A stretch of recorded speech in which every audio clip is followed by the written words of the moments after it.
Salut mes biloutiers. Comment ça va-t-il bien avec du café? Biloutier, café. Toujours la rime, Blade Nord est un poète, tout le monde le sait. Florian Philippot, ça vous parle? Vous voyez un petit peu qui c'est? Oh, la lumière est pas bonne sur cet épisode, c'est pas très grave. Ah, ouh, ça bouge autofocus. S23 Ultra. Tiens, écoute donc ça. Alors l'or de la France est stocké dans une salle à 27 mètres sous la Banque de France qui s'appelle la Souterraine, qui fait à peu près 10 000 mètres carrés. Et le ballon d'essai nous est donné par un article de Challenge qui circule beaucoup ce 23 octobre. Le titre « Cet homme est assis sur un magot de plus de 250 milliards d'euros et il pourrait renflouer les caisses de l'État ». Globalement, moi j'aime bien Philippot, vous le savez. Je suis pas 100% derrière lui non plus. Et là, ça m'ennuie parce que... j'ai pas compris. Alors, j'entends le discours militant, Frexit, récupérer notre souveraineté, notre monnaie à nous. Moi, je milite pour le retour du franc. Je sais, j'ai compris que l'euro, ça fonctionnait pas.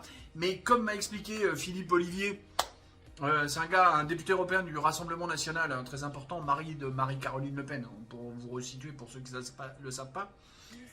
Philippe Ollivier, je lui disais, mais Philippe, pourquoi au lieu de parler d'immigration, on ne parle pas du problème de l'euro? Alors d'abord, il m'a dit, t'es au RN, donc tu parles d'immigration, point. Tu vas te faire dégommer, mais tu dois en parler. Bon, ok.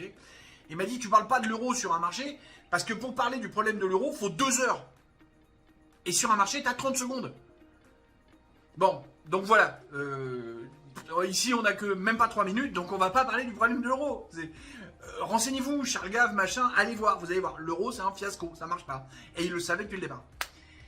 Là, ce qui m'ennuie avec ce que raconte Philippot, c'est que j'ai toujours pas compris pourquoi un État a besoin, voyez, pourquoi un État a besoin d'or, d'un stock d'or dans ses caisses.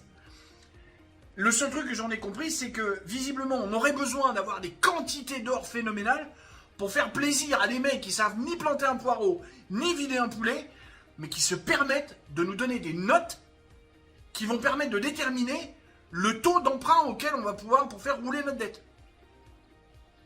Les mecs ne savent pas vider un poulet. Les mecs ne savent pas planter un poireau. Par contre, ils nous mettent des notes, hein. Ça, ils savent.